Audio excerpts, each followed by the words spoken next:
नमस्ते प्रणाम। हम आप लोग के बीच एक प्यारा सा बेटी विवाह गीत लेके आइल बानी। अच्छा लगी तो लाइक और कमेंट और शेयर करब और कमेंट में ज़रूर बताइब कि हमार बेटी विवाह गीत आप लोग के कैसन लागल। रोवेली सुंदर बेटी अपन अम्मा के गोदी, रोवेली दुलारी बेटी अपन अम्मा के गोदी। आहो अम्मा जानतानी आवतड़े सुंदर दुल्हा, संग में सजन लोगवा।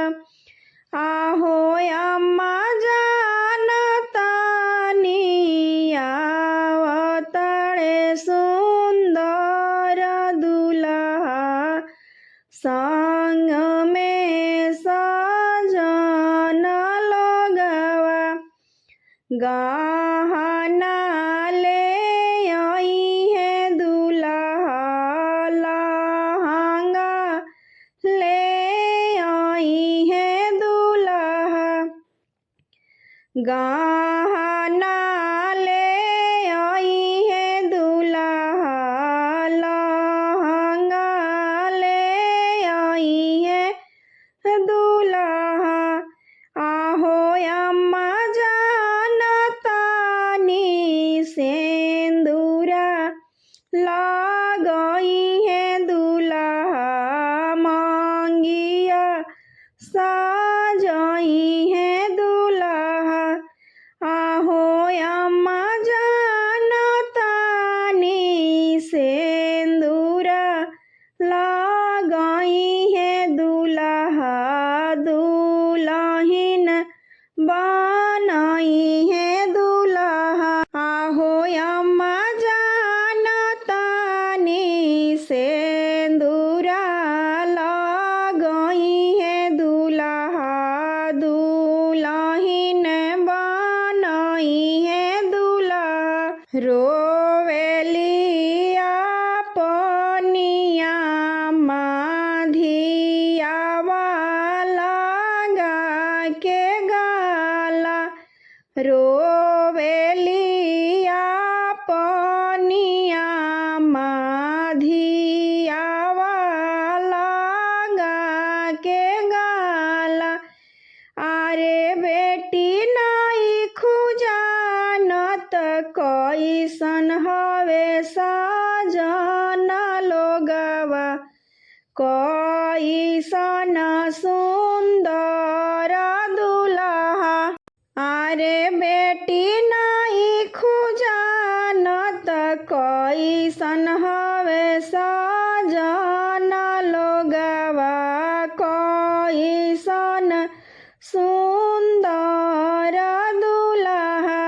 गहना उधारे लई है, लहंगा पुराने लई है।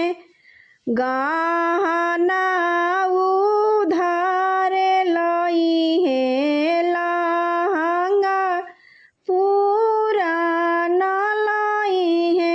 गहना पीतर के लई है, लहंगा फाटल लई है।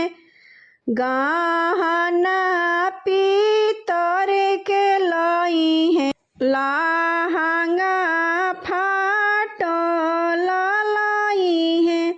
अरे बेटी मंगिया में सिंदूरा चटक डली है, तोहके भोराइली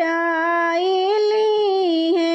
आहो बेटी पापा जी के नगर छोड़ाई दी है, ससुर गलिया लियाई जाई है। आहो बेटी अम्मा के के गोदिया छोड़ाई दी है, कोहबर बैठाई दी है। छूटी है पापा के नगरी, जाइबू ससुर के नगरी। छूटी है पापा के नगरी, जाइबू ससुर के नगरी। आहो बेटी माई के प्यार दुलुम होई है, सासू के सासन सहबू। अरे बेटी माई के प्यार दुलम होई है, सासू के सासन सहबू।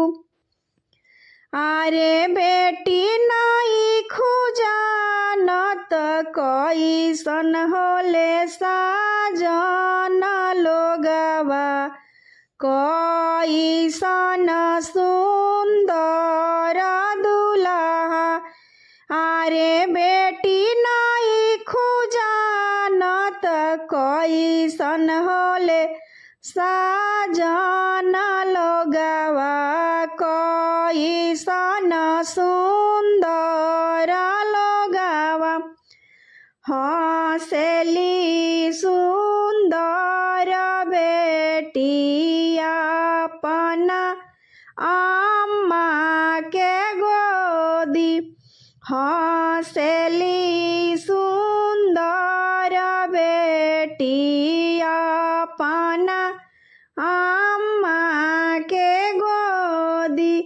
आहो अम्मा जानतानी आवताड़े सुंदर दुल्हा, वरु साजन लोगवा।